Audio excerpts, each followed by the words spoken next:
Hello, bookworms, bibliophiles, and lovers of all things literature, and welcome to the next chapter of the Braless Book Guild podcast, where we discard our bras and step into the deathless waters to discuss books both published and unpublished. We are your hosts, Megan. Hi. Jenna. Hey guys. And I'm Marissa, and I threw us all off with that just because I couldn't remember the order, so I just went with wherever Megan was. We would do an alphabetical order. Oh, no. And so, yeah, it was nice being first for once. It's funny because if it hadn't gone Megan being first, I probably would have been completely absorbed into looking at the notes for this book really quick. And you would have been like, Jenna, you ruined it. Bueller. Exactly. So instead, I put Megan on the spot on that one. And I was ready. She was. My big thing was I didn't want to go middle. I wanted to be last because I was hosting. So I decided to shake things up a bit. As like the baby it. sister. Yes. Yeah. Got to represent. Exactly. But before we get too far into all this, let's talk about what we're drinking today. And I guess it's my book, so I have to talk about what we're drinking today. Tell us, Marissa. Well, in honor of the book that we will be discussing, I had two options for teas, and I went with the more obvious option, I think. And I went with a jasmine tea that I had Jenna bring over, because I went, Jenna, do you have jasmine tea? And she said, I do. So this is a jasmine pearl tea. It's a green tea, and it's steeped in...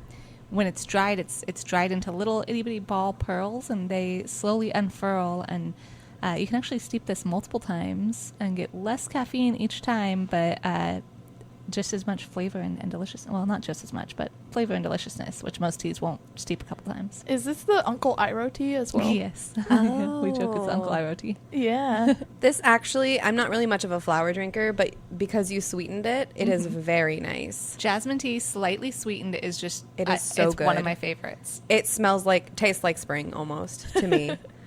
I definitely expected a bit more of the green side of the green tea, and I do taste more of the jasmine, which is fine because it's what I wanted. And I'll be honest, it would not be my first choice of tea in any sense, but I felt I had to. This is one of my favorites, and also one of the most expensive teas that we carried at the tea shop. We're so bougie. We I are. know. Fancy. So I made you use all of your fancy tea for us. It's okay. You don't need a whole lot of it to make a lot of cups because it unfurls, so you'll need a few balls per cup. Nice. Yeah. All right. And so the reason why we are drinking jasmine tea is because we will be discussing The Jasmine Throne by Tasha Suri, which was a book in our Sisterhood of the Traveling Books, and very sadly, Angela cannot be joining us today. Adult responsibilities, schedules, we could not work it out, and as you can tell from us being super late from posting any episode for a while, there's been a lot going on.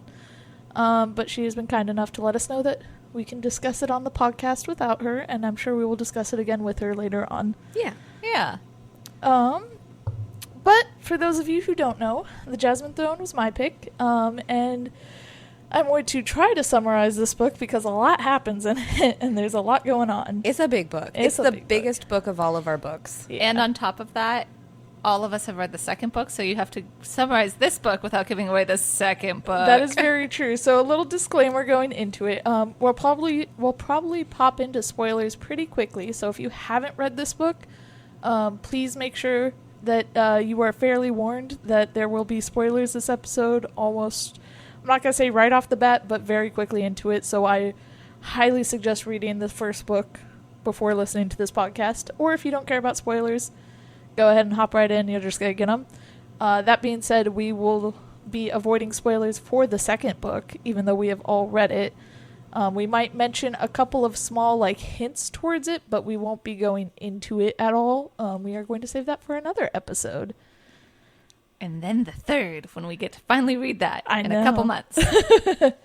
In a month it comes a month! out, Oh but my gosh. we'll see how quickly all of us read that. Sorry, it doesn't feel like October. I know. So anyways, The Jasmine Throne is a book set in a fantasy setting. There's an empire, and the emperor has made his sister, the princess, sacrifice herself on a pyre. However, she refuses to do so, and he can't force her to do so because of their religion. But since she refused to do it, she has been banished to the country of Ahiranya, which I only know how to say because Jenna listened to the audiobook. And in the country of Ahiranya, she is confined to a temple in a room where a bunch of people burned to death to kind of remind her that you were supposed to die on a fire. There she meets one of the maids, Priya, who has some sort of unnatural connection to the temple that she is staying in, which is part of the mystery and intrigue of this, as well as what's going on outside of the temple in the rest of the country, which is a rebellion this country wants its own freedom, a sickness of rot, which is a very interesting sickness that I'm excited to talk about, and just general political intrigue all around. And I think that's the best I could sum it up without spoilers. That was really good. That was great. Yeah. Thank you. I could never. When I get to my book, I'm going to struggle. So yeah, before we get started on any spoilers or anything like that, I just want a general, how did you guys feel about this book? How did you like it, not like it, whatever it might be? Megan, since you're not reading the book right now. As you all know, I always go into books not knowing anything. I do kind of wish I had read the back/front flap or whatever of the book to kind of get more of an understanding of what I was expecting. And I think for high fantasy or like epic fantasies, I think that's something that I should really consider in the future, because I did struggle for like the first half of this, because I feel like the author just kind of throws you in expecting you to know everything, and she doesn't like hold your hand explaining things. But with that said, I loved the last half. I think I finished it in like less than a week, the last half. Yeah. We both talked about on previous episodes and with each other that we both struggled with each other's books, and just like we want to pick it up and we read it and we enjoy what we read, but then I did end up taking a break. But once I got to the last half, I was just like, oh my gosh, yeah, this is amazing. Once it clicked, I should say. Yeah. But I loved it. I loved most of the characters. I think there was only just a couple characters that are meant to not be liked. Mm-hmm. And I think overall, I felt like all of their motivations were clear, and, I don't know. I just loved it. Nice. So, yeah. Jenna? So, as I don't know, I think we've talked about it in the podcast, but I saw this book a year ago or so, and I kept picking it up because jasmine is one of my favorite flowers. It's like my favorite scent ever. So I was like, oh, beautiful. And I love Middle East and Indian lore. So I had picked it up a few times and kept going, oh, it's Sapphic, Marissa. Yeah. Marissa. So I had definitely went into this book wanting to read this book. I was the second one in our Sisterhood of the Traveling Books to read it. So Marissa had read it first, and because she's my sister and because we talk about everything, I got a lot of her comments and stuff like that as I was reading, in general, being able to talk to her. So I did end up doing the audiobook for this one because it is a huge book. It is a very big, hefty read. Yes. So at the time, I was still breastfeeding. I was still having a hard time holding physical books while reading them. And because it was really only Marissa's notes and I got to like send her messages anyway, I would listen to a little bit and go back and read through these. The audiobook is phenomenal. I loved the audiobook for this. There is a lot of Indian names that I would have mispronounced had I not listened to the audiobook. Yeah, I'm going to be mispronouncing all of the names, guys. The reason I got Ahiranya was because Jenna told me about it. Yeah, it's when I'd pronounce it, she goes, oh, that's how you pronounce it? I was pronouncing it this way. Yeah. I was like, oh, I just pronounced it because of the audiobook. Also, Malini. Yeah, Yeah. Malini. Yeah. Malini. That's Bhumika. Mm-hmm. Bhumika. Yep. And so you'll probably hear each of us slightly mispronouncing and saying it slightly different because we all heard these words very differently. But I loved it. I think because I listened to it as the audiobook, I had started it trying to just read the first like chapter or two, and when I read the first chapter or two, it was a little bit of a slower start because it is high fantasy and you jump right into it. And although the first chapter is great because you're just sitting there watching Malini be prepared for this altar, and then at the end she doesn't go up but her two friends do, and so she watches these two people burn, and the emperor's talking to her like, you need to go and do this and stuff, and you're just sitting there going, what is happening? Why are they burning these women alive? And like they make you immediately interested, talking about a nameless princess of Allure. Like, who is a name? Why is she nameless? Like, what's going on? So like immediately they kind of pull you in and you're like, what is happening? What's going on? And then you jump straight to Priya's point of view, so you're kind of like immediately thrust into this world. But once I started listening on audiobook, it was like I looked for every excuse to put my earbuds in and listen. I loved it. I loved it right away. And then I listened to the second book like immediately after. Yeah, no, that was... So I was a little bit in between with you guys where I knew a little bit about it. I did read the back cover of it. It was nothing like what I expected from reading the back cover. I don't know if it would have helped you that much, honestly, Megan.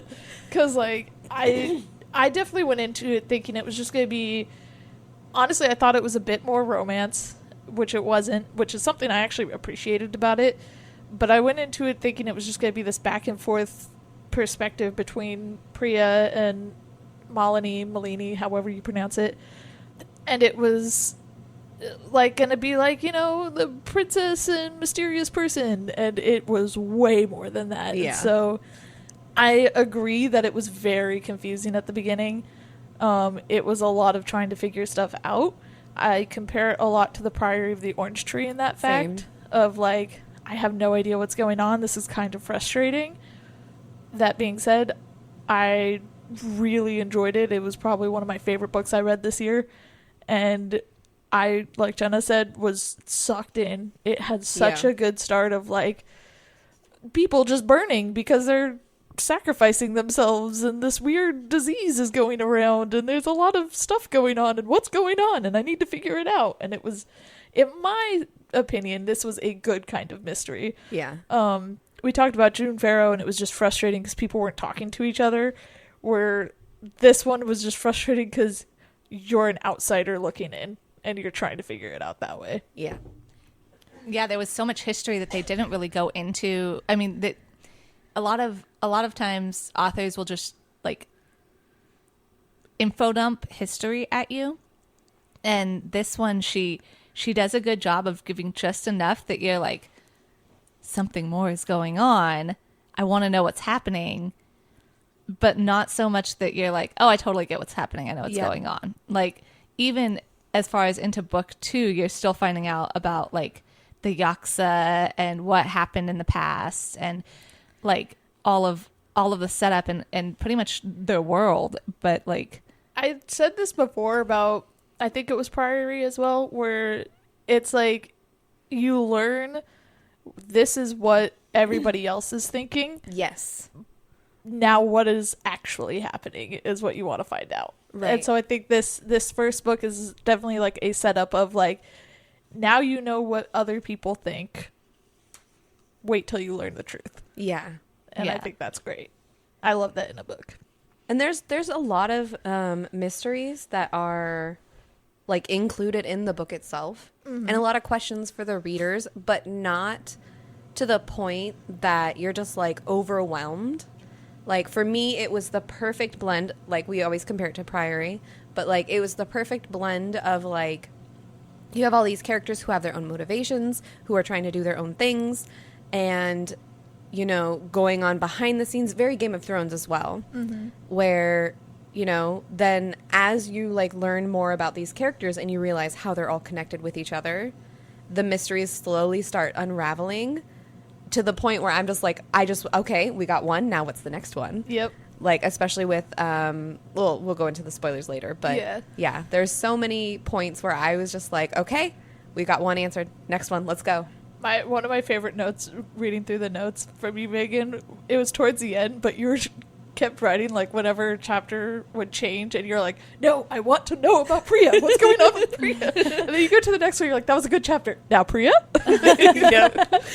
Yep. Because that was, Priya had done something very, very interesting, and I wanted to go back to it. Yeah. Yeah. And I do understand why she did go, because I felt like there needed to be, like, that breathing room. Mm-hmm. So I understood, as, you know, as a writer, her meaning of doing that, but also as a reader, you just wanted to know. Right. Yeah.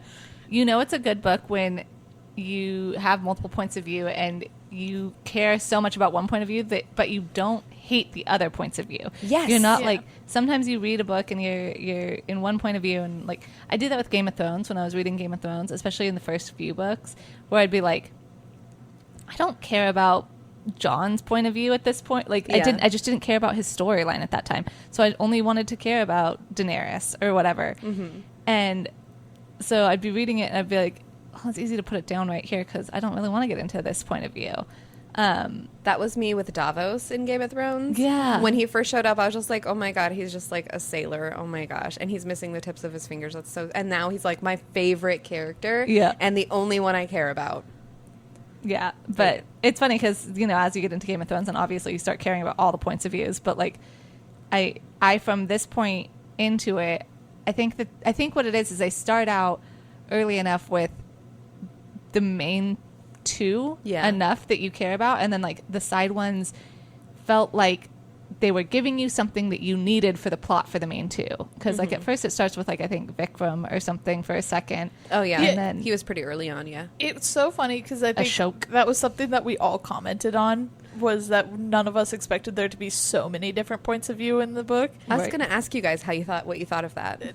Because that's interesting, because I saw yours and I saw that you love it. You loved I having love it. all of the different points of view. Yes. I didn't like it at first because I was so prepared for just like this back and forth thing, that when we started getting more points of view, I'm like, who is this? What's going on again? And there's a note in there where I'm like, I need a character chart, and you wrote page 539 or whatever. Yep.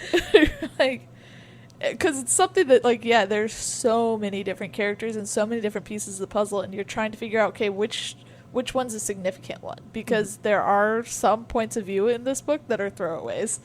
They die at the end of it's kind of a spoiler, Well, but yeah, but they die at the end of their chapters. yeah. There's a couple of times stuff like that happens where it's like, okay, is this a significant person, or is Yeah. this just kind of somebody trying to move a certain plot point forward? Exactly. So at first I didn't like it. I got used to it though, and so I got into it more. And like Jenna said, I understood how each of them was important to the overall bigger picture of it all. Yes. Because I think, and she said they're important to the main characters. And yes, Priya and Malini, I don't know how I'm going to say it when I say it. I'm probably going to say both ways. But yes, they're two main characters, I would say. But I don't feel like any of the other characters feel like small characters. I agree. I feel like it's definitely more of a Game of Thrones type deal. Yes. 100%. Of so many different ones are important. And so many of them have such a big role in the book. Both books, really. Yeah. And that's what I was going to say, is that I adored all the characters because I felt like, like I said earlier, they brought something to the table. Like if they're the cake, then the actual cake part would be Priya and Malini, and then the icing on it would be like Rao and Bhumika, and then like the toppings are just like the rest of the characters, and it makes this a great cake. Yeah. So yeah. Yeah, it's funny because to me, obviously, I think Priya and Malini are the main characters, and you care about them and their plotline and everything the most. But I'd say Bhumika was my favorite character. For you sure. don't even get her point of view until like halfway through the book. Oh, yeah. I It takes remember forever, and I was like, writing yes. a note of, like, I want to know so much more about this person. And then you get her point of view, and I'm like, yes. And the way that she's introduced is so different from how she turns out. Oh, like, yeah. She's introduced as this noble woman who is so caring and just has this big heart and takes care of all of her Ahiranyans. And it's like she's this warrior that is like right up there with Priya, is a badass girl and kicks butt. And it's so awesome watching what you think you know about her versus as you get to actually meet her. And she's pregnant, I was for the gonna say, record, she's for the also- whole book. She's also pregnant. Yeah. I think we've talked about in that, you know, there was a lot of moments throughout all 4 of these books where everyone was like, Jenna. Because it has to do with things with either children or mothers or babies. I think the cool thing about all the characters in specific of like them, how do I say this? The fact that all the characters were so unique and they added such a different perspective on the same issues. And something I liked about this book was how you were able to get people that have the same views that go about it a different way. And Yes. become enemies with each other or become allies with each other based off of those motivations. Yeah. Right. It's so hard not to give that Spoiler. away, because I know what you were hinting Kind of. towards. But yeah, another thing about this first book is this first book takes place primarily in Ahirania. There might be like the first chapter obviously was not Ahirania. It was Yeah. set up to Ahirania, and it was the capital of the empire where it took place, but they don't really spend a whole lot of time there. So to have this country in the empire that has all these characters and all their motivations, and they do, you know, like a good chunk of them have the same motivation of wanting to be a free and independent country, and then their logic for using and their ways of thinking of like how the best way to do that is really interesting, and it does give such a unique and interesting perspective that is much more realistic than a lot of the books where it's like, no, we have to be free, and so we're this rebel group and we all get along and agree on how we're going to do this. Yeah. Right. Yeah, there's definitely not just that like one rebellion that is going on. Right. And I think that was, and I talked a little bit about it before we started the podcast, was when I think Rao's first chapter is when he's talking about the poets, and the poets and the brothels are the part of a rebellion of some sort. And I liked that because it's true to real history too, of like artists rebelling and like using their art to kind of voice their opinions, but trying to use it as kind of a scapegoat of like, no, it's just art. It's not actually influential, but Right. it is. It's them trying to stir people's emotions to do things. I talked about this, and I don't know if it was in this book or in Eon, but one of the biggest things, when I was in college, one of the classes I took was modern Korean literature, and one of the things that my professor like really wanted to discuss was how when Japan was occupying Korea, the only way for people to talk about like freedom and like rebelling against the occupation was through stories.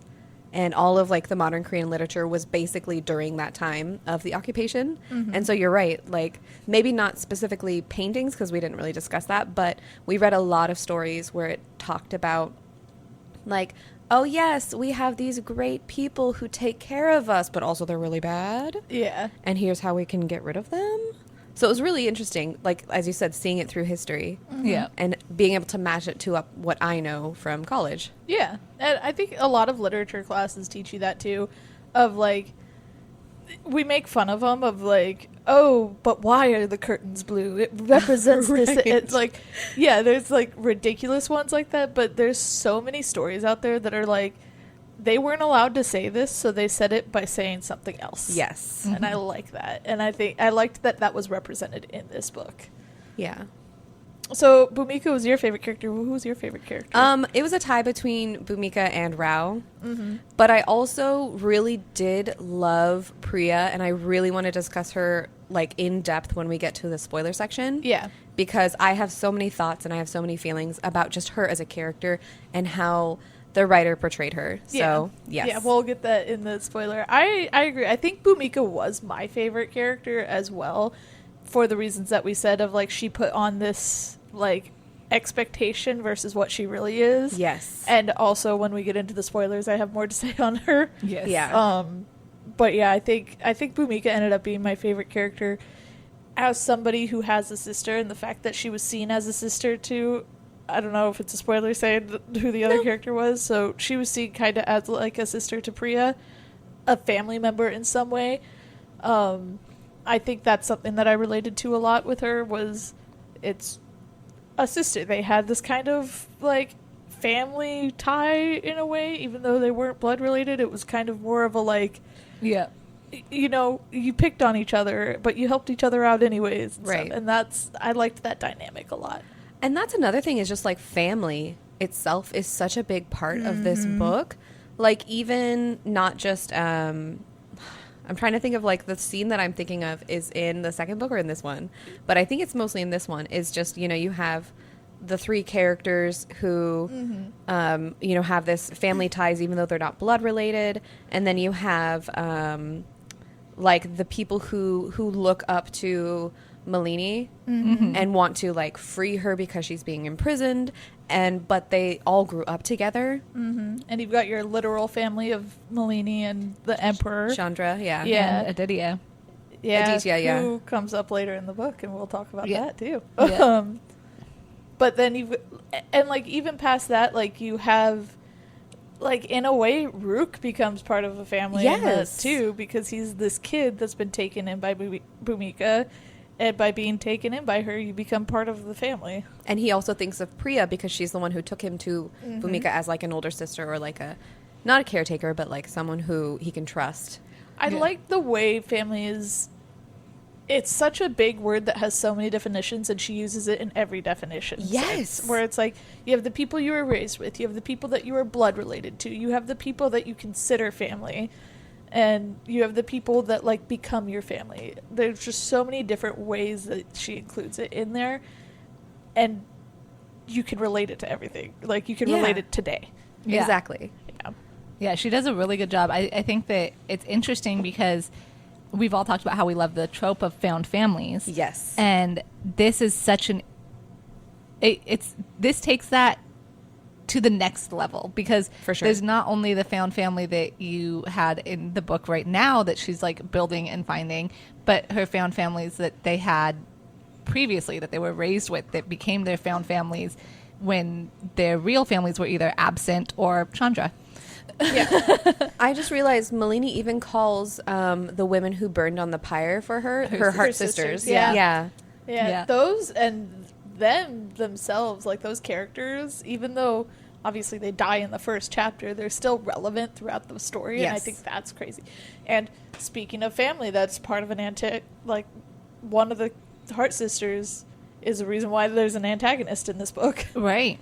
Yes. Yeah, and also the way that family can affect you is such an interesting part of this book too.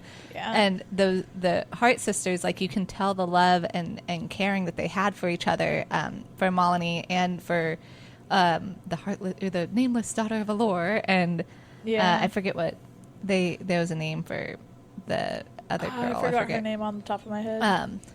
But you get such an idea of who they actually were as people from the multiple points of view, and then because of Malini's guilt about their death, like there's like the way that she feels that they might be looking back on her afterwards that like eats at her a little bit. So it kind of like it makes them more in-depth characters, even though they're dead the whole book. You don't even know who they actually are. It brings a depth to the character that is so interesting that you never actually get to meet. Well, and you have the connection too with the nameless princess with Wow. Rao, the nameless prince. So it's like there's that family too. Like, he was part of that. Yeah, So- that's something we didn't really talk about. Rao is a character. He is the nameless princess of Allure who Nameless burned. princess? The nameless Prince. princess. No, he is her brother. Is what I was Okay, gonna say. sorry. So he is her brother. So he is a nameless prince of Allure. Mm-hmm. Although we call him Rao, that's what he goes by. It's not really his name. Their names are prophecies, which was such a cool and interesting Fantastic. thing. Yes. Yeah, and that will go into my religion topic Yes. of this too, because religion's such a big thing in this book, and I loved it. I loved Right. everything about the religion in this book. Which is funny because you had a hard time with that with Amina al-Sarafi because it was a real religion. And that was something, and I'll talk about that when we talk about Amina al-Sarafi, but for some reason, fantasy religions, because they're not real religions, or at least they're skewed versions of real religions, I like them a lot more than real religions. I'm the same way. Well, you guys aren't religious necessarily people, so I think that it's able to take us a step away from real religion for you guys, and also it doesn't feel like someone's trying to convert you. Yeah. Which I think has become such a thing in our society where people feel like they have to convert you to their religion, that you can't just enjoy the history and story of it as much because it feels like, but you don't believe? Yeah. Right. But yeah, this one, it did a great job because it has multiple different religions in it. And it's not like, this is the one good right religion. And that's what I really like about it too. I like stories that have multiple religions. So, because you'll get a lot of fantasy novels, it's like, yeah, here we believe this. Yeah. And that's just what it is. It's like, these are the gods, or this is the way that it is, and stuff. And that's just to understand the world that they're in, the society they are in. Where this is like, yeah, this is a society, but it's a empire. So it's collected a lot of other things. So it gives you a little different perspective.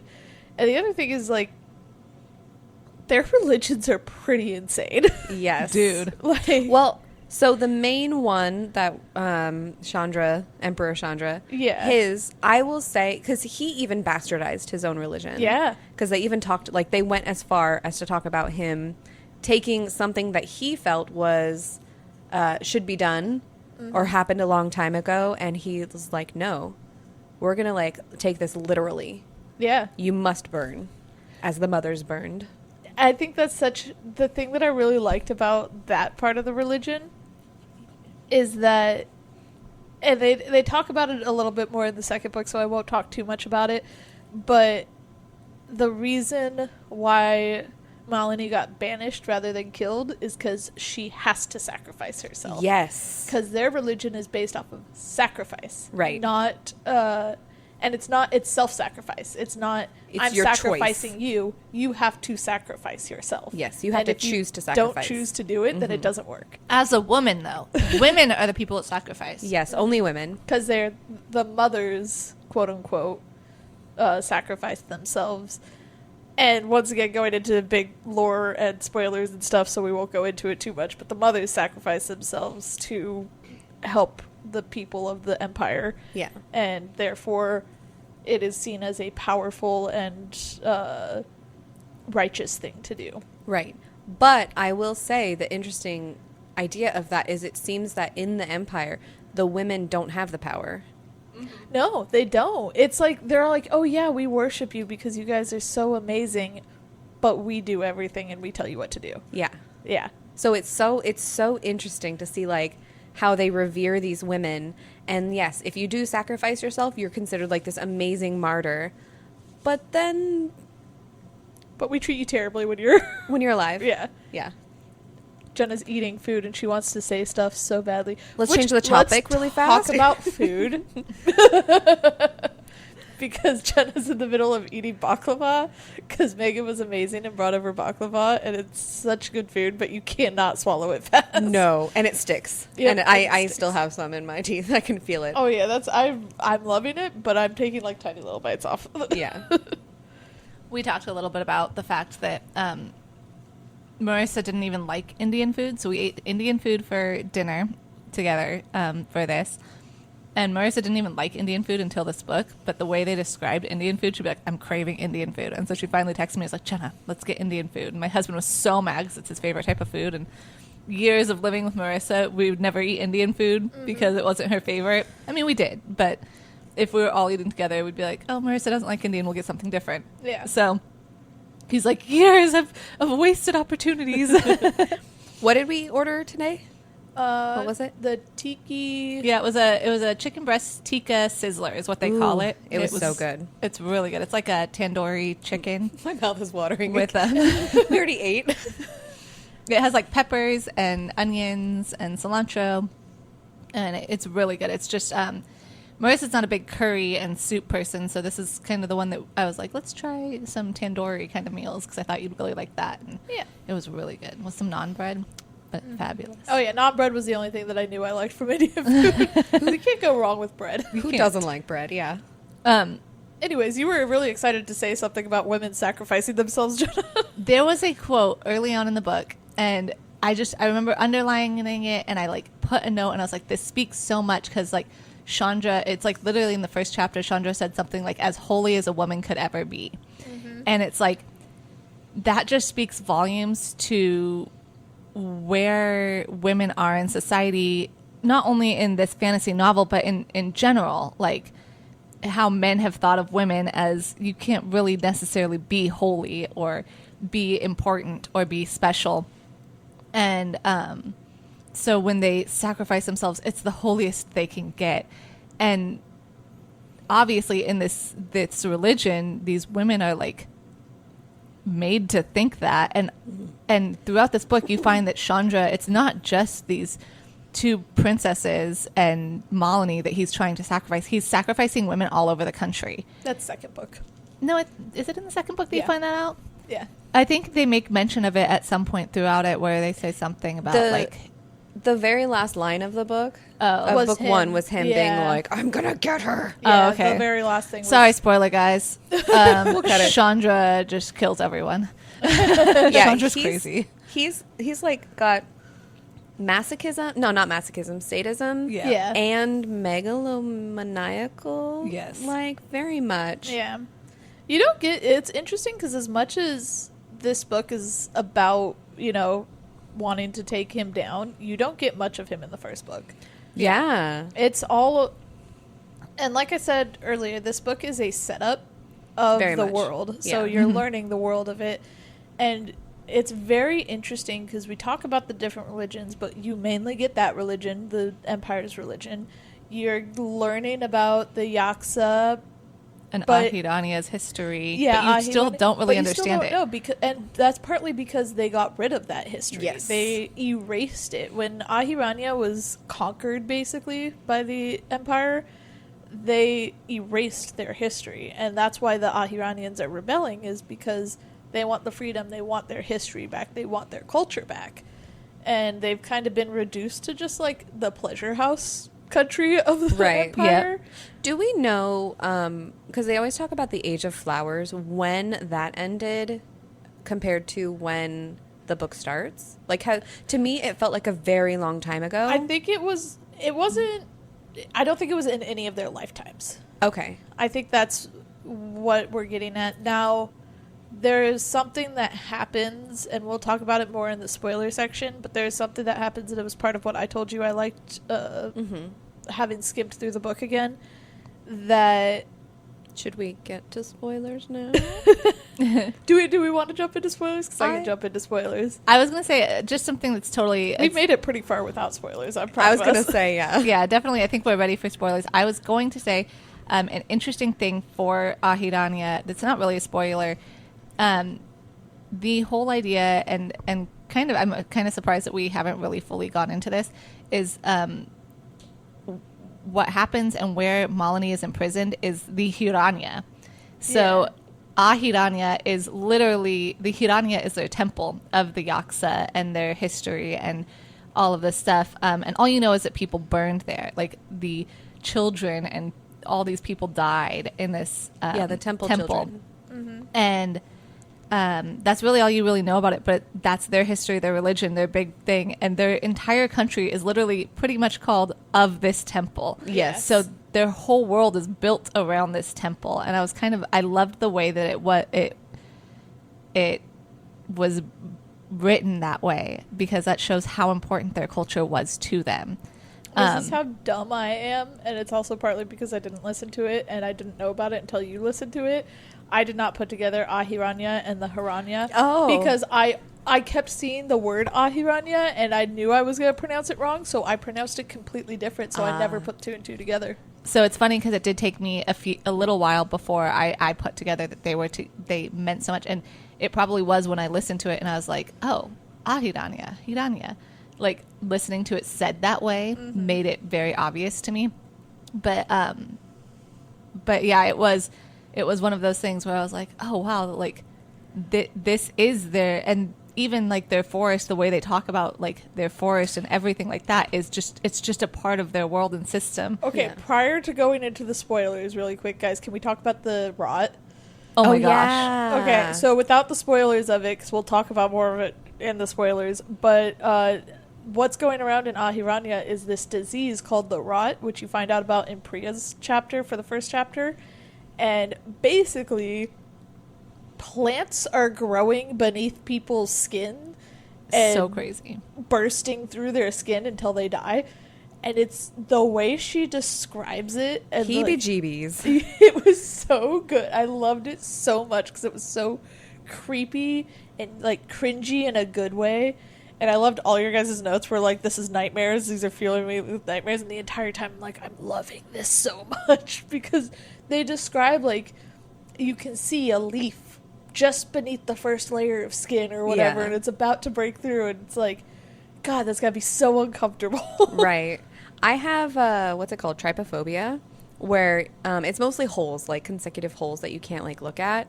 But like, I don't know if it's like connected to that, but anything to do with like your skin or like diseased something or like something growing under your skin, I don't like it. It makes me uncomfy. Yeah. But the way she described it was very well written because she brought out those emotions of like, oh my God, this is grossing me out. So she did a great job of that. Yeah, like I said, it's cringy in a good way, I think. Yeah. Well, and it's so interesting because usually plants and growth are such a positive thing. Yeah, it's life. And it's life coming. So to have it overwhelming and taking over someone and killing you slowly is just crazy to have it written in that way. Very and also Batman's Poison Ivy. yeah, as we talked about with the Age of Flowers, it's like the Age of Flowers was a bad thing, but it sounds so peaceful. Yeah, and that happy was and my loving. note when you Like, first see the phrase Age of Flowers. I'm like, that sounds so nice. And they're like, finally, we ended the Age of Flowers. Everybody's safe. And you're like, what? Yeah. And then the only way to not even cure the rot, but to keep it at bay is through sacred wood that is super rare and very expensive. Also, and very dangerous. yeah, very dangerous. So it's like you need a very small dose, so they get like little beads of it to help keep it at bay. Otherwise, but if it'll you grabbed burn like you. a whole branch of it, you would be like burnt, Yeah. which I think was really cool and interesting. And the sacred wood wasn't a part of the wood that like changes the pathway or shortens the pathway, right? Not It that wasn't I'm part- aware of. I don't okay. think so. Anyways, so before we get into any spoilers or anything like that, here is your final warning. I think we have all done so well about keeping away from spoilers, and I really hope have encouraged you guys, if you've been listening and haven't read the book, to stop right here, go read it, and enjoy it, and then come back. But now, Wee you. yeah, transition music. Spoilers, guys. Where do we want to start with spoilers? Dude, there's so many. Priya? Should we just start with Priya? Priya being a great character in general in the first place, but the fact that she's kind of like the Avatar, that first fight scene that she had. Oh my gosh. Yeah, she did go Avatar mode in that. I She just went realized. Avatar mode. It was straight up Avatar mode. So, kind of ever so slightly branching off of that to Yeah. get into, speaking of the sacred wood. And so, we didn't talk about Ashok at all. So, Ashok is one of Priya's not adopted, but They're one of the temple children. Temple so Priya, children, yes. Bhumika, and Ashok. Ashok are all temple children that escaped the fire. Yeah. They're the only ones that escaped the quote, fire. quote, the only ones. Quote, unquote. Which I almost want to just go straight into that fire spoiler too, but we'll keep going. So when, I don't remember that character's name, but she's part of Ashok's, Meena. like, Meena, yes. The one that was attacking at the beginning with the mask? With Yeah. the mask, right. So Meena. she, that kind of really shows, like, the power of the sacred wood, is that when she puts the mask on, she basically just becomes, like, super powerful, super strong, and Priya's like, nope. Yeah, and Priya just took her out. Yeah. And that was... So, Ashok has been giving the Deathless Waters to his followers. Yes. So, we didn't talk about the Deathless Waters, which is part of the intro, but the Deathless Waters is this river that runs beneath the Hiranya. It is not there's no direct path to it. You can never just, let's go to the door that leads to the Deathless Waters. You have to find it. And Priya has a crazy ability to find it. But basically, prior to all of the temple children burning, the followers in this temple would step into the Deathless Waters, and those that survived coming out of it, because it was not a guarantee, would have special abilities and great powers. But not all of them. And then there's different stages of it. If you go in once, you're once born. If you go in twice, you're twice born. If you go in 3 times, you're thrice born. Thrice born. And so... And there's no 4th time that we know of. I still want there to be a 4th time. Same. I really want it. But actually, knowing spoilers from book 2. Maybe. Maybe. But not talking about book 2. I will say, I definitely, when they explained the once, twice, and thrice born, I was like, oh, okay, book 1, she's once born. Book 2, she's twice. Same. And then it was like, nope, just kidding. Just kidding. By the end of book 1, she's thrice born, guys. Yeah. Yep. So Priya's once born. Ashok and Bhumika are twice born. I thought Ashok was only once born. No, I think Ashok and Bhumika were twice born. Yeah, I think they were both twice born, if I remember correctly. And Ashok somehow, I still don't remember how, got the Deathless Water bottled and has been basically feeding it to his followers, so they have a little bit special abilities, but not enough to be like, I stepped into the water, so I've got really good abilities. But the problem with that is it's killing them. It is a drug. It's a drug that they're taking a little bit, they get high, and then the crash is really bad, and it's slowly killing them. And if they don't have it consistently, they're going to die of not having it as well. Right. I kind of want to talk about the fire and why the children burned, because I did not expect... I guess I did, but I didn't really expect Bhumika's story of how she got out of that, because Bhumika was actually removed. She was never in the temple when the fire happened. Ashok and Priya were. Yeah. Ashok and Priya were supposed to die in that fire, but Ashok got him out.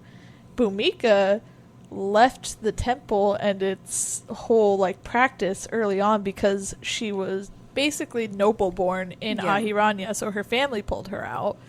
And I wrote a note in there at one point where I'm all like, this story would be so interesting if it was just Bhumika that was able to get out of it. Yeah. And how her rebellion went. But because it was Bhumika, Ashok, and Priya, and like I was saying, all 3 of them kind of have the same idea of they want Ahiranya to be free, but they all go about it in different ways. Very different ways. Right. Ashok is literally the leader of the rebellion, which is more violent, and he's feeding the drug of the Deathless Waters to his followers and promising a revolution.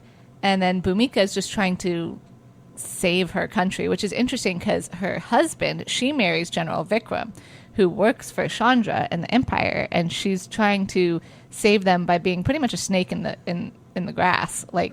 She's hiding in plain sight, and they don't know she's a temple child. They just know she was a noble-born Ahiranian who has a soft heart for her people and takes care of the kids with the rot. She's gentle. One of my favorite is when the rebellion attacks her home and they go after all of them, and so she's like, okay, time for all my children to come to me and rebel against my own household, but also protect it. It was this weird, I'm not on the side of the Parajati guards and the people that came in there, including my husband, but I'm not on the side of the rebels that are attacking us either. I'm gonna hold my own and have my own stand here. Yeah.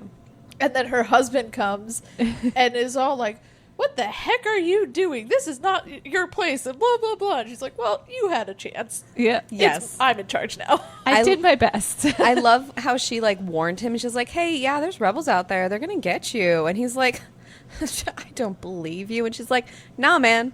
They're going to attack us. Yeah. They're going to attack us. I'm telling you right now. And he's like, how dare you speak to me this way? And she's like, all right. Yeah.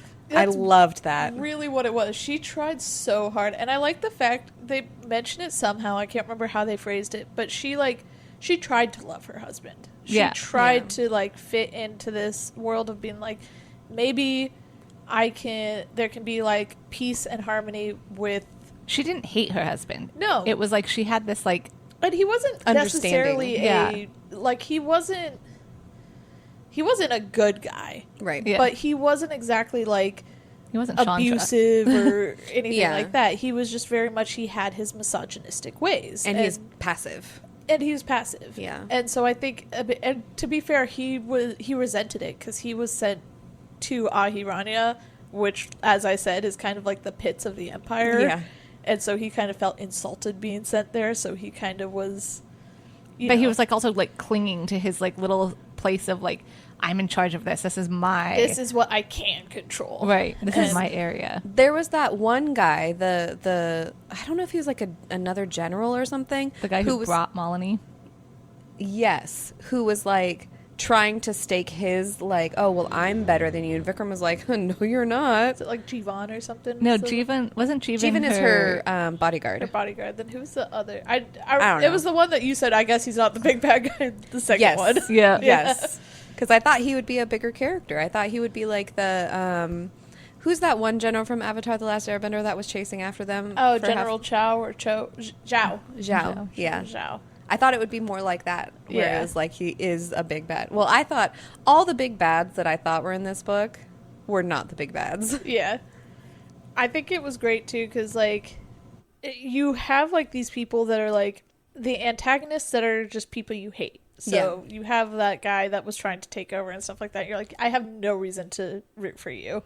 You have Vikram, who it's like, I don't root for you. You could be swayed another way, but I don't root for you in any way. And then you have the people that it's like, I wish I liked you, but I don't. Yeah. Like, Ashok is like, he's this rebellion. I'm like, I understand where you're coming from, but you're doing it in all the wrong ways. If you could just freaking learn to do it the right way. Yes. Which is so funny because, as we've talked about before, there's so many different ways of doing it, but Ashok's way is more typical of most fantasy and young adult type rebellions. It is we're going to be the violent people that overthrow the empire. Like, that is how most rebellions are written. Yeah.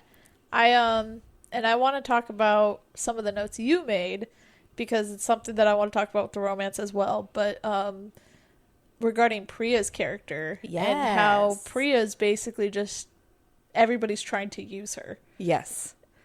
But Priya's out here, and this is like the main point of Priya's character that I wanted to talk about as well, is Malini is like, I'm going to use her to get me out of this prison. And then Ashok is like, I'm going to use her because she has a special ability to get to the Deathless Waters. And even Bhumika is like, I'm going to use you for something. I don't quite remember what it was, though. I think it was just more information. No, you're right. It was just, I think it was I think Bhumika just Bhumika wanted to save her, but wanted to use her as like a lifeline almost. Okay, yeah. I think that's what I got. At least I can't remember if there was anything more to it, but I think it was more like, hey, you're the only person that can help with what I'm doing. You're the only one that... I think she's just the only one that's a connection to her past. So she's like, I want you to stay around because I want you to be a connection to my past. I don't want you to go off and do this stuff to save the world because... That's right. Why put yourself in danger? Just stay here with me. We can learn to accept the rules that we're in. Bhumika was like, I want a younger sister. Yeah. And Priya's like, you missed that opportunity. How dare you? All I want is a big sister. And Bhumika's like, okay, I'm going to be here. Hey. But then they always like happen to say the wrong thing to each other. And that's the sibling dynamic that I loved about it, where it was like they just kept saying the wrong thing to each other. Like, I love you, but I'm not saying it right. Yes. I think there's specifically a point where I loved where you could see the parallel because Priya was talking to Rook and she was like, oh my God, is this what I sound like talking to Bhumika? Yes. Yeah. And it's like, she's just like, God, I sound so young if that's what I'm sounding like, you know? Mm-hmm. And it is. And Bhumika definitely has that older sister feel where she does that. But I do have to say, like, I think that Priya is definitely, like, she's made to be the good character that you root for, obviously. But what I find very interesting is how well they did Malini as the morally gray character. Because you obviously want to see her survive and get out of this drugged state that she's in, and for Priya to help her. And she's definitely trying to use Priya, and she knows it, and she says it, and it's like she doesn't go in as with this like noble intention and talk. It's like, I need you to get me out of here and stuff like that, and you know that going in. And her ways about that are so like kind of schemy, but not horrible too. And so they still fall in love, but you're still sitting there watching this morally gray character use the person that's falling in love with her. I like it too because Malini is like, she is ambitious, where I don't think Priya is. And so, and I loved Malini's character because we talk about liking Bhumika the best and liking Priya the best.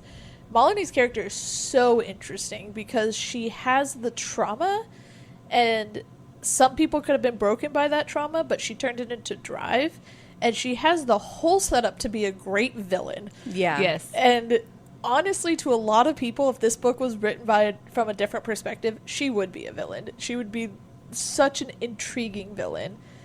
But she has justification for it in really good sense, and you do root for her. And I know a lot of my notes going on it, and especially with her and Priya together, I'm like, she's manipulating her, she's using her, she's like, this is all super toxic and not great.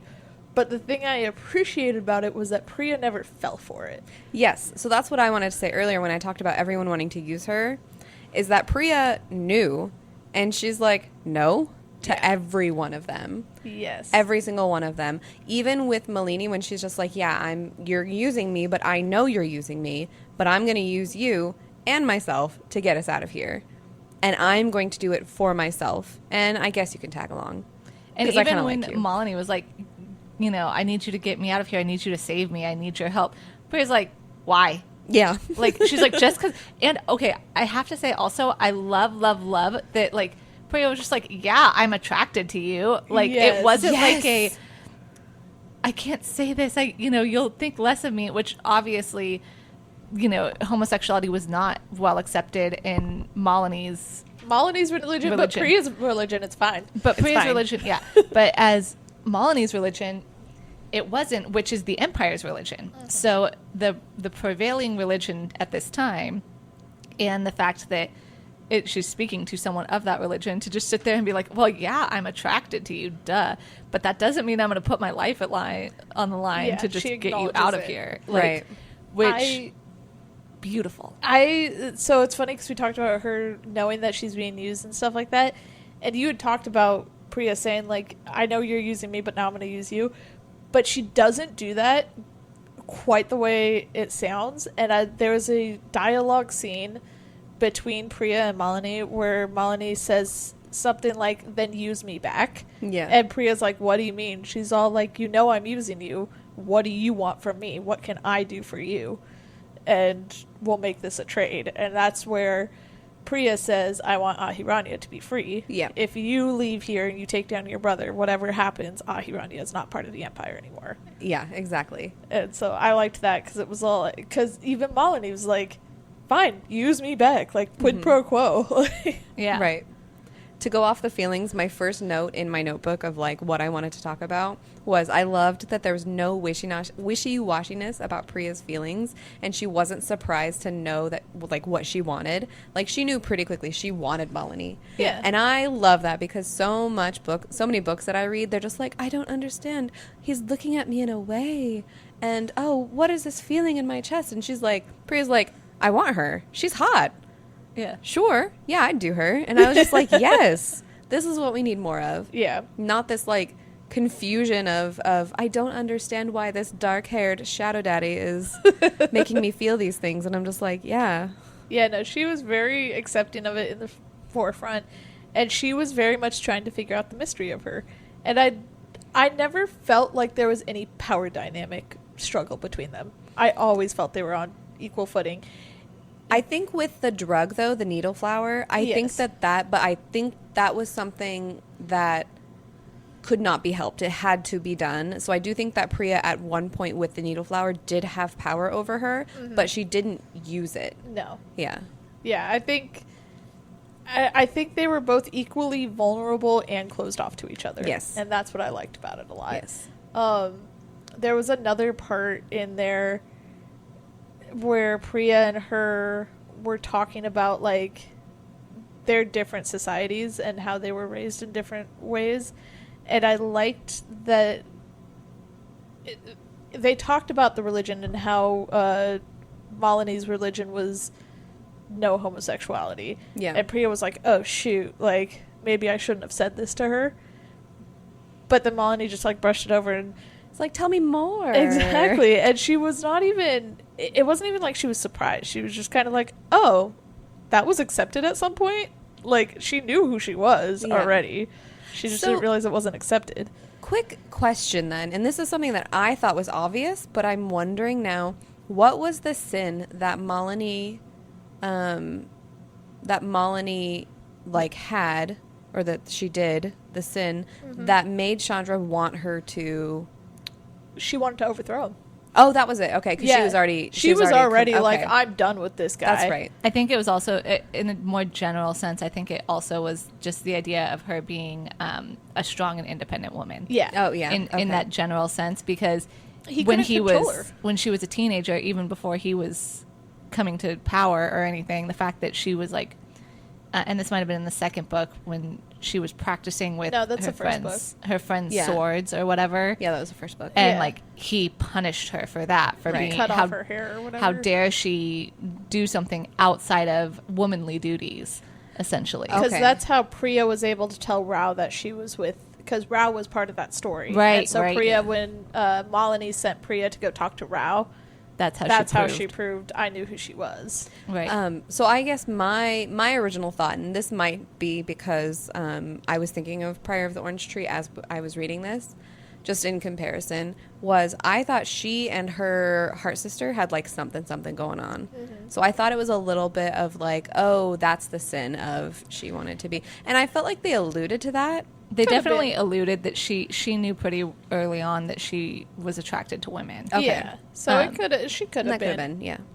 I don't think it was ever explicitly said, but it could have been. I think the general overarching idea was just that she didn't fit into what a woman was supposed to be. Okay.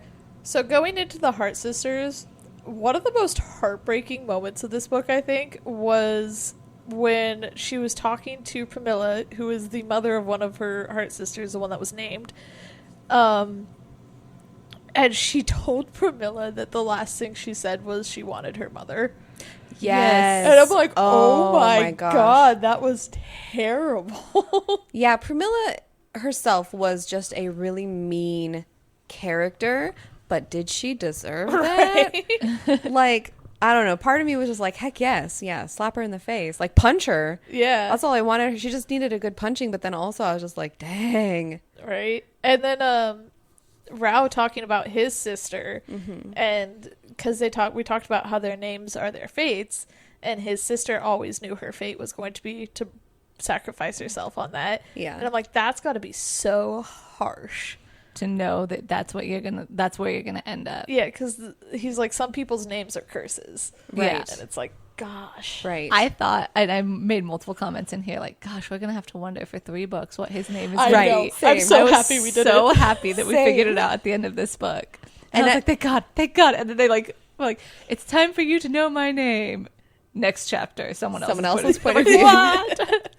Yeah, that was another thing that I was also thinking as well, where I was just like, are we going to find out his name in this chapter or in this book? Yeah. Or not? And I thought, no, there's no way that she's going to like lead us on and then it's going to be something small like, oh yeah, I'm just here for the ride kind of thing. But no, his name, his like actual prophecy name, I'm so glad that they gave it to us. Yes. Because it is so important to set up, again, like you said, this whole book is set up to set up for book 2 and obviously book 3. It was definitely way more complicated and straightforward.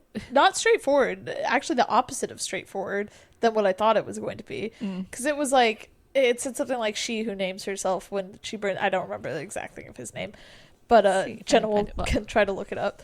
But I wrote a note in there. I'm like, it's gonna be something like he who helps her ascend the throne or something like that. And I'm like, something simple and straightforward like that. And this one was way longer, more complicated, and definitely more like fancy than as simple as that was. It was definitely at the end of the chapter. I remember that. Yeah. And I'm sure we all commented like, yes, we got his name. But we all basically, by the time we kind of guessed it, that it would be something about Malini becoming the Empress. When she is crowned in jasmine, in needle flower, in smoke, and in fire, he will kneel before her and name her. He will give the princess of Perejat her fate. He will say, name who shall sit upon the throne, princess. Name the flower of the empire. Name the head that shall reign beneath the crown of poison. Name the hand that lit the pyre. And he will name her thus, and she will know. So essentially, he gave her the ability to choose who is supposed to rule the empire.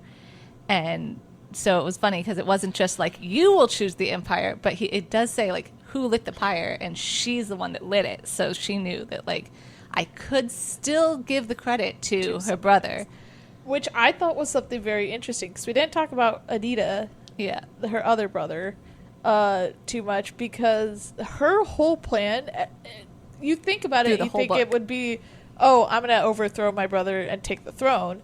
But it's not. Her plan is, I'm going to overthrow my brother, and our older brother, who is the rightful person for the throne, is going to ascend. Because women can't be emperors / empresses. So it has to be my brother. It can't be me. It's my brother. And it's supposed to be my brother because he's the oldest. He's older than Chandra. He's supposed to, but he said he didn't want it and went and followed the other religion of the nameless gods. And that's a crazy religion in and of itself, too. So basically, the nameless god is Rao's religion. Mm-hmm. Yeah. Is just, but I love, this is the thing I love about all books, is when, like, the gods or, like, the religion or whatever they worship are real. Mm-hmm. Yeah. And I love, so, like, a thing that comes to mind is Nevernight. So I forgot, the goddess or something that they worship, she's actually real. Yeah. And she, like, shows up in the book at one point. And I love that. So I love that the nameless god spoke to Aditya and was like, yes, you need to come to me. I'm going to show you some visions. And he's like, yeah, I see these visions. And even he can, like, show them to Rao as well. Mm-hmm. And Rao can see them and be like, oh, snap. I understand now why you don't want to be emperor. I put a note in there, too, that it reminded me of, like, Game of Thrones White Walker deal. Yeah. Because all of the, like, plot of this first book is this political intrigue going on and just, like, trying to figure out the mystery of, like, religions and stuff. But then, like, Aditya's got, like, the visions of the White Walkers coming to invade. And that's basically what's happening is he's like, there's a bigger thing going on than just who rules the kingdom. Yes. So it's the Yaksa, right? The Yaksa are coming back. That's the what is insinuated. Insinuated, yeah. Yeah, it's funny because you through the whole thing you're watching Malini try to force Aditya to take the throne, and then Aditya is sitting there going, I don't really want this. I don't want it. And she's like, but you have to. You have to. If we take down Chandra, I need you to take the throne. Mm-hmm. And like, then when she kind of takes, like, okay, I'm going to be in charge, he's like, oh, thank God, I didn't need this. Like, yeah. But he wanted to support her, but he had this bigger calling with his religion and what was going on. But all these men that Malini got to follow him want a man in charge. Yes. And so they kind of follow her, and they're going to, but they're still kind of pulled off of. You're going into book 2 now. Well, I mean, but at the end of it, she's like, I'm going to be your empress, and they were like, okay, you know, like, yeah. but yeah, it's interesting to watch how his confliction and her still trying to convince him, because you would think more often than not, like, him stepping down to go into his religion, it was just like, well, this religion isn't the primary religion of our faith, so obviously I can't rule if I'm going into this religion, but I guess I will. And he had just no ambition for that. None. It's interesting to me how the Parajatvipa, like the empire, wanted to get rid of Ahiranya and all of their religion, but the nameless god is fine. They're fine. Yeah. They're okay. Which I think is talked about a bit more in book 2, but I don't remember that at all in book 2. I'm sure it did, but yeah. We'll talk about it after we finish this recording, so I can tell you more. But right, because it's not. I don't think it's necessarily a direct thing that they talk about in book 2, but it's something that I infer from it. Oh, okay. So yeah, that'll be a good discussion. Yeah, I think that, and that has to do with the Age of Flowers too, though. Because you're right. Okay. Yeah. I was gonna say, I think I kind of got the feeling in general that like the nameless god and the mother of fire type feeling were kind of almost like similar to Christianity, where there's sects of each other and they have different like focuses on it. Yeah. You know, so like Catholicism versus like so they still like in Christianity they still believe in Jesus, but like it's the same story but focused on a different part of it. Exactly. Okay, so that's kind of where that's the feeling I got essentially. So they do talk about in the first book, because I do remember this, they talk about the temple children burning and stuff like that, and part of it was because they were becoming powerful. Yes. We strayed very far when you're like, I want to talk about the temple burning. Yeah. No, it's good. It's fine, because I talked about some of the important stuff in that. So the temple burning, crazy spoiler also, was them finding Chandi and the other elders who were part of the plan of killing everybody in the temple. It was an inside job. It was an inside job. And they just like left. Yeah. And they're like, yeah, we're just going to live our life. Well, yeah. Did we even talk about the fact that Vikram was the one who got them all to kill all the kids? And so, like, Bhumika's husband is who killed all of her siblings and her family. Well, no, it was the elders, too. Yeah, but I mean, Vikram, that's what he was known for. That's why he got his, like, prestige, is because he led the crusade on the temple children. But the crazy thing is, too, because it's the way that it is campaigned and marketed is that it was a sacrifice. Like the mothers sacrificed themselves, all of them sacrificed themselves, which a handful of them did. We're aware of it and we're doing it, but everybody else was taken to this banquet dinner in this hall that was poisoned and then set ablaze because, as Shandi's stated to Priya, was your siblings would walk into the water and they would come out and they'd be a shell of themselves, and somebody else would come out of the water or something like that, and they'd be this powerful creatures, and it scared them. So because they were scared of that, they are like, nobody should be this powerful, and they burned them all. And Bhumika's like generation, I guess I could say, started getting actual powers themselves. Mm-hmm. And they didn't like that because they didn't get any powers. Yeah. And so now this generation that came in, and then Priya was like, I guess, a couple years younger than all of them.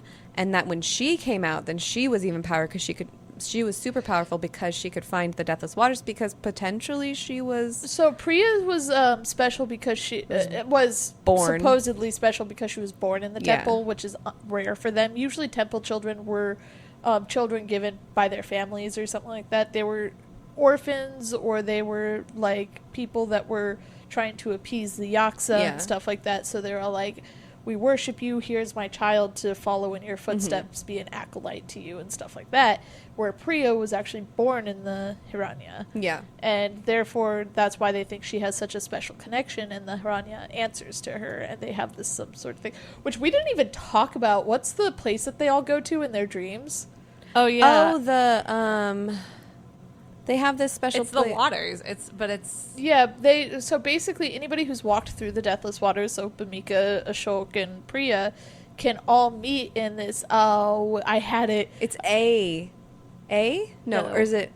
I had it. I was about to say it, and it left my brain as soon as I was going to say it. But they're, the Sangram. Sangram. Yeah. That's right. Sangram. I don't know what it is. Sangram, yeah. Anyways, they can go to this place. And it's kind of like meditating and then like astral projecting yourself somewhere else. That's how I imagined it, at least. Same. And they can all meet up in this place to talk to each other. And that's kind of how you learned that they were all part of that before they actually explicitly said it. And yeah, it's kind of like the waters where they went into. And Yeah. that's a big mystery going into the second book for sure. Oh my gosh. And how the book ended Yes. with Baby Priya. didn't die. Yeah, baby didn't die. Bhumika had her kid. We're It's all safe. good. But Ashok died. But Ashok died. That was like the biggest Yeah, shock for me, because I thought he was going to be either a major bad guy, or he was, once he like goes into the Deathless Waters again, he would come back and be like, I have discovered enlightenment and realized the error of my ways, and I apologize. Let's take down the Empire. Nope. He died. So like we said, going into the Deathless Waters, you're not guaranteed to come out alive. It's a very dangerous thing to do. And it's funny because for most of the book, like, Ashok's like, Priya, show me where to go. I need to go there. Show me where to go. She's He's like, nope, so I'm not doing angry. it. He's like, you Yeah. gotta show me. You better show me. She's like, I'm not doing it. End of the book, she shows them all where to go. Yeah. She But takes it's it cool there. because like what's interesting is they decide.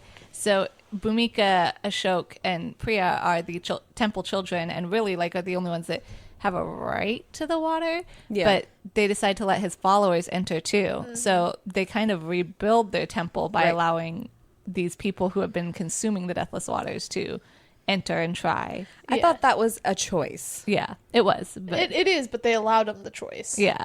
No, like a choice, trademark TM. Yeah. Like, Oh, yeah. that kind of thing Interesting. was like, okay, really? Because Yeah. you've been fighting against these people this entire time, but okay, fine. But they also, I think, trying to recreate their religion still. Yeah. That's and they true. know they can't Yeah. do it just themselves.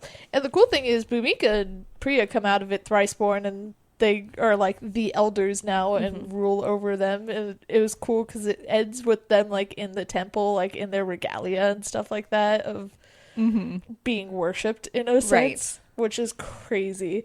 Yeah. To have that rebuild and reborn and be like, okay, we did it. We built our religion again. They ended up, I mean, they haven't overthrown Chandra, but they pretty much got Parijat out of their country Yeah. through Ashok taking over and Bhumika being like, all right, Vikram, sorry, you're not going to listen to me. Yeah. You got to die then. And then Priya and Malini escaping Yep. the Hiranya and like going to I forgot what the name of that country that's right next to theirs that they went to with the lacquered flowers or the Alor. lacquered. Yeah. Oh, that they was went to Alor. You're right.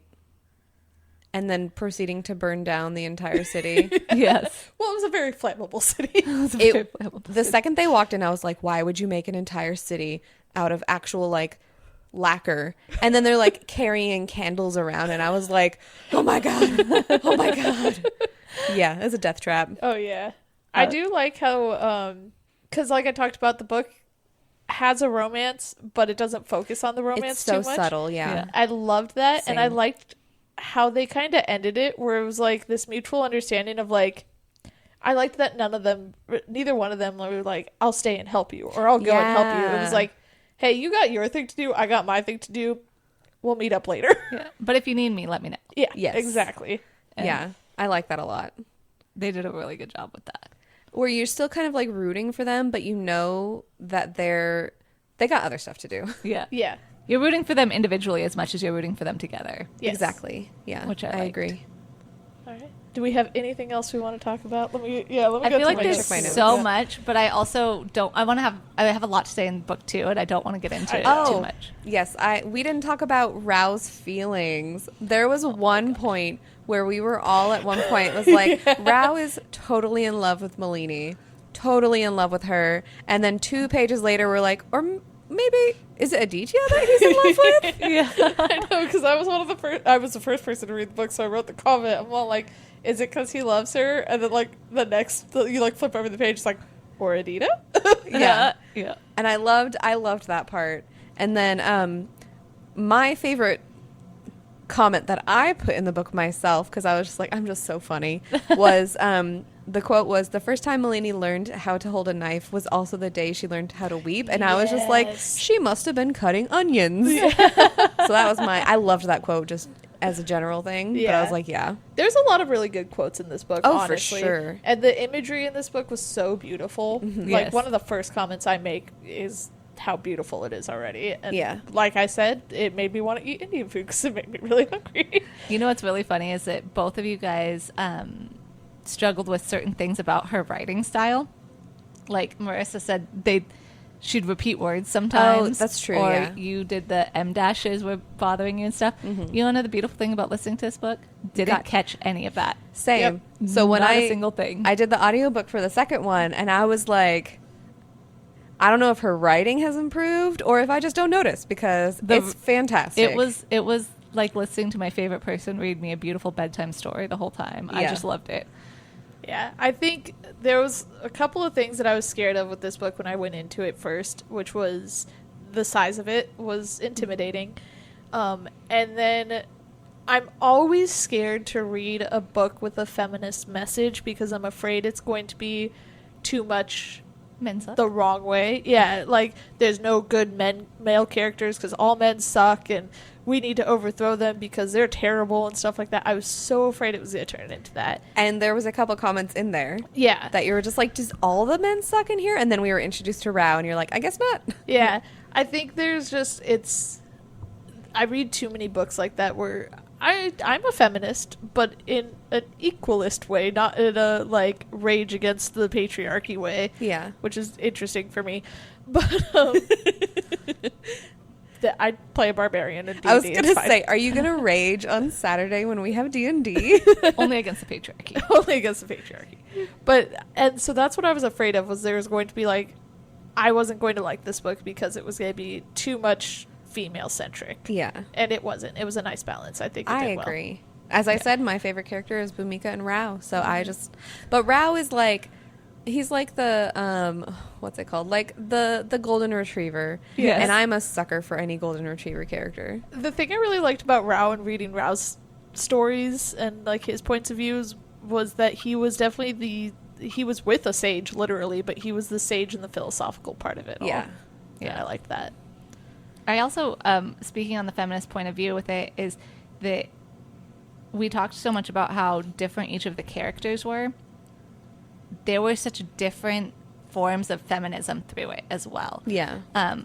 Bhumika finding her power by conforming to what she needed to conform to and like biting her tongue, even though she was a warrior, even though she could have literally like started a rebellion and tried to join a shoke and do all those things, but her way of helping was by making herself smaller so that she could have an impact. Spoke so much, like had so much volume and power that we don't see very often in books. Too often we just see the strong female character that is going to like say that whatever comes to their mind and fight and be harsh and be the warrior. But she literally bided her time. She built so their power through the Yaksa is like to control plants and stuff like that. She built a garden to prepare herself and her world to protect it and let it sit there for years and years and years, waiting while she was married and had this baby until she needed it. And then she was like, well, I guess I have no choice but to be a warrior now because my husband's not doing the right thing, so I'm gonna do it. This is not the quote we are ending on, but because you said that, I wanted to do this quote that I had bookmarked, which was, there is power that is showy and fierce, and there is power grown slowly and stronger for the time spent braiding its ancient strength. Yes. And that's what beautiful. it was. It was like, she took her time. There's a Shoke calls her out one time, and he's all like, you just sold your body to the Parashot Pippin. yeah, whatever. However you pronounce the empire's name. He's like, you sold your body to them, like, saying, like, you sold yourself. You're a wife, and you're now bearing one of their children, and all of that stuff. And she just kind of, like, grinned and bore it, because she's like, I know what I'm doing. Yeah. And she proved it. Yeah. Yeah. And then even the difference, too, with Priya, who was literally a weapon, and she was almost the, for better or worse, Katniss of this, you know, like she was thrust into this situation and became the leader of this I want my country to be free and I want to stand up for it, even though she wasn't Ashok or Bhumika, who were twice born, and she wasn't in that place to ask for it. She made it happen. And then Malini, who her feminism was purely through political stand. Like, it's not that she was physically strong or a weapon in any way, but her manipulating. Yeah, her brains and her political stance is what she used to build herself up. So I thought it was cool the way that you saw feminism and work in different ways. Yeah, definitely. Same. Anything else before we finish this up? Are we going to talk about ratings or? Oh yeah, what were your guys' ratings? I think I gave this a full-on 5-star. Yeah, Jenna just went straight 5 stars on this I was book. like, this was like one of my favorite books of the year. I loved this book, especially if I cannot recommend listening to it enough, especially if you're going to be kind of one of those people that get hung up on the way things are written, or get overwhelmed by names that you are unfamiliar with and stumble on that. Having someone just read it to you is beautiful. My only qualm with the narrator was that she didn't do voices. So half the time before the dialogue tag comes up, I didn't know who was talking. So that was my only qualm with it, but I agree that she was fantastic. Yeah. What about you, Megan? So originally I gave it 3.5 stars just because I struggled for a little bit, but I would give it 5 stars after reading the second book, because the second book really impacted how I felt about this book. And for me, I think that this, like, obviously depending on how the trilogy ends, this might be a perfect trilogy that I would recommend for people who, you know, really enjoy the heavy, like, world of like high fantasy. So if you're a fan of, you know, Game of Thrones, or even, as we always talk about it, what was it called? Prior of the Orange Tree. Yeah. If you're a fan of those, I would super recommend this. City of Brass. If you're a fan of City of Brass, you'd really love this one. Actually, S.A. Chakrabarti, who wrote City of Brass and also did Amina Al-Sarafi, so we'll talk about her next. We joked that they're friends because their blurbs are on each other's books. She had the blurb on the front of the book. It's on the front row. Yeah, there was one that's the first, literally, like, back cover, the first page is praise for Tasha Suri and the books of Amha, which is her other book, and first one is S.A. Chakraborty. Yeah. Yep. And they're friends.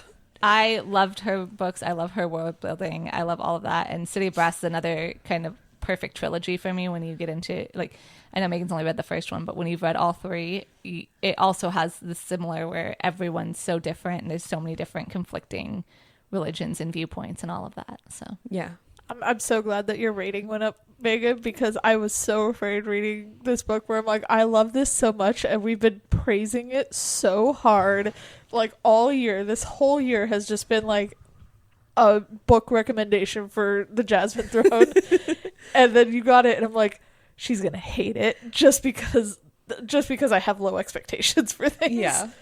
I loved it. Okay. Like I said, just in the beginning, I struggled with it. But once I got to the second half and everything just clicked, I could not put it down. It was just so good. And I even talked about it with my husband, just saying how great it was. Because I talk about him with all my books and he just nods and smiles and goes, okay. Yeah. But yeah. And then obviously the second book, which we will go into great detail in another episode, severely impacted it in a good way. I originally gave it 4 stars looking at it, and that was because of the repetitive words and some of the, like, I don't want to say grammar, but I'd say, like, syntax of it. Yeah. I was being very nitpicky about that, so it brought it down a little bit for me. And then, how long it took me to, like, understand what was going on. However, yes, upon reflection, I'm bringing that up to, like, 4.5 to 5 stars. Especially depending on how the trilogy ends. If the third book is just as good as the first 2. What if it's horrible and we all hate it? I know. And then we're like, nope. Well, now it's all went down to 2 stars. The irony of this is that, and we'll get into it maybe if we talk about it on the show, is that this book, I gave it 5 stars. I loved it, but I also rated it after I read the second book anyway, because I literally just jumped straight into the second book. Oh, I did too. I think I talked about it where, like, I was reading this book. I was at the end of this book, and I was at Panera Bread next to a Barnes & Noble, and I finished this book, went over to Barnes and Noble and bought the second book. Yeah. Yeah, it's I literally I had it on audiobook, and I think I got like 80% of the way through and was like, Libby, and got the second book right away, so that I could literally just jump right into it. And so since I was already in the second book when I was writing the review, I was already like fully invested into it. The irony of that is that one of our other books, of the annotation books, is that I gave it a really high star. And then I read the second book, and I was like, that killed the entire series. I dislike it. And lowered the stars. So I've had both ends of the spectrum. Yeah, and then you have just the other, you have one that you didn't really care for. And then one that I liked. And then one that you liked. So you've got the whole, literally the whole spectrum of this series. I definitely went, and I did not realize when I first bought the Jasmine Throne that it was going to be a trilogy. And then I realized there was going to be a second book. And so I went out and bought the second book, and then I just looked up to see how long the series was being. It's like, it's a trilogy. It's like, is the third one out? And it's like, not until the end of the year. And this is like January, February that I got this. And I'm like, are you kidding me? At least it's this year. Do you know how many books I've had to wait? Jenna. I was like, Jenna, it's a trilogy. And the third book's not out. I was talking with my writing lead, shout out to Coral if she listens, about this book. And she's like, yeah, I recommended this book to you when we like first started talking about books. And I was like, yeah. And as I was like telling her about it, especially for like a lot of the big spoilers for book 2, and I was like, oh yeah, I was just like blown away by this part. And she was just like, yeah, I barely remember that because I read it when it first came out 2 years ago. Oh. And so, yeah, she's had to wait a very long time, but she's very excited to get back into book 3. And this is a series that so much happens that I don't think, if I had known it was a trilogy and we had read it right when it came out, I don't think I would have read the second book. Yeah. Or I probably wouldn't have even read the book. But fun story, actually. So Illumicrate, I had Illumicrate, and the month that I canceled was the month after that was this book. Oh my gosh. And so I could have gotten it if I hadn't canceled. Came out, that would have been crazy. That would have changed so much. Right. I'm so glad it worked out the way it did, though. Same. I know. I agree. I would not want to have waited because... No. Yeah, like I said at the very beginning of this episode, I think I told Marissa to read this 2 years ago when it first came out, and I was like, I must read this book. Let me know if it's good. And I'm so glad that we waited till at least the second book was out, because I feel like... It constantly popped up as, like, recommended books for me on, like, Kindle and stuff. And so many times I had read a recommended book on Kindle, and I'm all like, this isn't good. So I was so afraid it was going to be like that, that I waited until all of us had to read it together that I read it. I'm glad that I did, though, because I got people to talk about it with. Yeah. Did we give any critiques about this book in this episode? I don't think we did. Just at the very end when we talk about the syntax and stuff. It's a great book. It is a really good book. I will say, we did discuss kind of, our friend Angela couldn't come in, and she was not as big of a fan of this. She did have a little bit more negative feedback on it, and I think her biggest thing was just that I don't think that she is in the mood or as receptive right now to high fantasy books, is what it sounds like, because her biggest critique was just there was so many things going on in it. Too many plot points, too many characters. Yeah, but that's something that's very common with high fantasy, a la Prior the Orange Tree and Game of Thrones. I definitely, I don't want to like speak on her behalf to say what she fully thought of it, but obviously we have her notations and her ending. And one of the things that she did on the very last page was like how this could have been broken up into just simple like plot books, and the different like types of ways it could have been focused. And I get that there is a lot going on, and it's a lot to keep track of, especially when you were switching between the characters. And like Megan said, she absolutely loves having all the different perspectives. Love it. Right. But it does get confusing, especially if you're not in that high fantasy mood of like, who am I? Even Priory of the Orange Tree, there's only really like 3 or 4 perspectives that you switch between. Yeah. But this one, you've got like 7? Yeah. If I think 10, closer to 10, because even for those that minor, super minor, it's the people that lasted a chapter. But every time, everyone was like, another one? Yeah. I love it because Megan goes, Thor's voice, another one, another. All of us are like, really, another? How many people are there? Megan's like, yes. That's when you know it's good. Yeah, I definitely think that it definitely would have been a lesser book if it had just stuck to one plot point.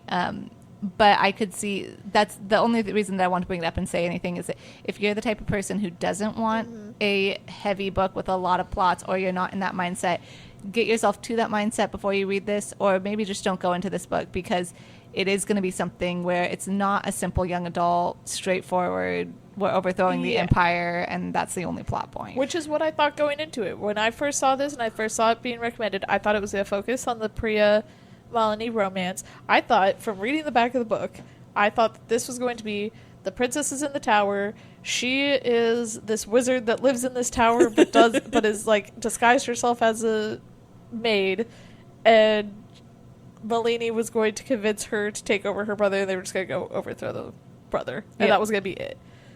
It was so much more than that. Yes. Which I absolutely loved. But if you're not prepared for that, it's a lot. Yes. Yeah. I love high fantasy. I love, once you're in the world, the feel of being enveloped in such a rich, world that she had to offer. And I would love to just go and read more of her stuff, because Definitely. yeah, I want to see what else she can. And she can does give have us. more stuff out there, so Yeah, I just found out when you said that. yeah. So- She's got, I think it's another series, and then like you said, I think she's got another series planned. Awesome. Yeah, now that she's finished this one, Yeah. we have more to come out. Yeah, Tasha Suri, please keep writing so I can keep Forever reading. and ever and ever. Yeah. All right. Well, if there's nothing else, we have been rambling on. Do we have what books we are currently reading? I do. What you got, Sure. Megan? I am reading in a spooky season. I'm not sure when this episode's coming out, but it is currently October. So I am reading The Haunting of Hill House by Shirley Jackson. Ooh. Which I got in an owl crate forever ago. So it's been on my shelf for who knows how many years. I love the show, but I know that the book is very different from the show. And we always talk about Mike Flanagan and how much we love Mike Flanagan stuff. But yeah, so it's really interesting to read a spooky book from the 30s or 40s and compare it to what I know of the show, which is so far absolutely no correlation whatsoever except the title. Oh yeah, no, it's way different. Oh, and one of the characters' name, Theodora. All the characters are technically in it in some way, or it's Shirley, which is Shirley the sister. Oh, I need to rewatch the show, because we're watching Midnight Mass right now, and because Hanson, my husband, didn't remember it, but the second it panned to the pregnant woman, he was like, "Oh, okay, yeah, I remember this now. It's the one about the demon vampire thing," and I was like, "Yep." And then I was like, "Okay, next we're gonna go into The Haunting of Hill House," and he's like, "Is it too spooky?" Because he doesn't like spooky stuff. Oh, So- Haunting is so great because it's just creepy. It's not jump scare. There's two One- jump scares. Two? Okay. There's two. Yeah. In my opinion, there's two. Yeah. Shirley is the oldest sister. Oh, in it, okay. And so she's Shirley Jackson. Yeah. And stuff, but Luke is technically in the Yeah. book and in this, but they're completely different people. Right. And Theo, Right. Theodora. yeah. I never read the book. I'm curious to hear. It's very quick. It's Is it? it's 250 pages, and that's one of my prompts for my planner is a book under 300. There you go. So I thought that's the perfect one, and Not the plus Jasmine Throne. that's double Yeah. of what? That's almost triple. Yeah. All right. What I reading? am reading Nightbane, which is the second of the Lightlark. I'm almost done with it. I've been pushing myself through it. It was one of those ones that came highly recommended on the internet, and I'm very disappointed, but I also feel very judged for my DNF list, so I'm forcing myself to get through it. I'm literally 90% of the way through it, but I also have to keep up with my my spooky season, not spooky season, but a seasonal type book, and also my love for rom-coms. The Pumpkin Spice Cafe by Laurie Gilmore just I've got seen that. available. Yeah, I've seen that. So I'm gonna jump into that as a nice little palate cleanser after the Lightlark series, which I'm not enjoying very much. I, as predicted, after finishing A Day of Fallen Night, have hit a slump. Yeah. Knew it was going to happen, but that's okay. I will say that I do have an audiobook that I put on Spotify, because Spotify thinks that my taste in books is murder mysteries, because I listened to the Murder of Mr. Wickham on it, and they're like, "Oh, here's all of these murder mystery books that you can read." So I skip over a lot of them because I don't hate murder mysteries, but it's just not my go-to. However, this one stuck out to me, so I started listening to it. It's called How to Solve Your Own Murder by Kristen Perrin. And it's basically about a woman who, when she was a kid in the 60s, had her fortune told to her that she was going to be murdered. And so she spent her entire life digging dirt on everybody she ever met, thinking they're going to be her murderer. And then she ends up murdered, and her grandniece is trying to solve her murder based off of her notes. Ooh, that's kind of fun. Yeah. You were telling me about it, and I was like, that sounds fun. Also, I think we need to give an award to most creative titles to Marissa, coming up with books that have really creative titles. Yes. Because you and I are out here just reading, you know, your cliche Pumpkin Spice run-of-the-mill Cafe, Light Lark. How to Solve Your Own Murder. And Marissa's just coming How in to with Murder just Your like, Employer. yeah. Yeah. Book titles catch me. If it's an interesting title, I'm going to read it. Judging the book by the cover. Exactly. By the 100%. title, yeah. That is what I do. All right. You got a quote for us? I do. Okay. So, as always, guys, we end this on a quote from the book we were talking about. So, Jasmine Throne by Tasha Suri. And this is when Malini and Priya were telling stories to each other. And Malini asked Priya to tell her more about the Yaksa. And she says, I want to know a tale no one would ever tell me. I love it. We all do. And Always. it's great because it's not, I want to know a tale I've never been told. I want to know something that no one would tell me. Tell me your secrets. Yeah. Basically, yeah. Don't we all? All right, guys. Jenna, where can they find us? Instagram, the Braless Book Guild Podcast. Facebook, same thing, Braless Book Guild Podcast. Spotify, Amazon Music, iHeartRadio. We're trying to get onto more platforms. So find us on there, listen to us, like, review, subscribe, do all that fun stuff. And if you really want to and you're old school, send us an email. brawlessbookguild@gmail.com. Tell us what you think. Rate us, review us. You can tell us there, and tell us books that you think that we should read, that you think we'd enjoy. We always like recommendations. As you know, me and Megan find a lot through our social media platform. As you know, Marissa does not. Marissa finds a lot through Jenna and Megan. So we'd love And to have and titles. We'd love to have other outlets for books that maybe aren't as talked about as much, that aren't just TikTok famous. Talk about us to your Lyft passengers and Yes. your Spread people you're the trying word. to sell cars to. And Spread the word. Get us big and popular. Me and Megan have had this goal of getting us to like 1,000 followers this year. And then, life happened and kicked us to the curb. And now it's October and we're not nearly where we wanted to be. So, you want to help us? You want to do our dirty work for us? Come on. We'll shout out to you. Yeah. yeah. If you send us an email or like or comment, we'll give you a shout out on our episodes. Sounds good. Yeah. All right, guys. So I think that's it. What book are we talking about next time?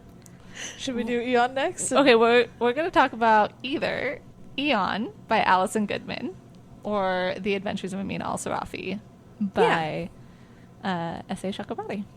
Yeah. Shannon. It's Shannon for that one. Yeah. But yes. Yeah. All right. So- Thanks for choosing this book, Marissa. I really loved it. Yeah, thanks for loving it, guys. Yeah.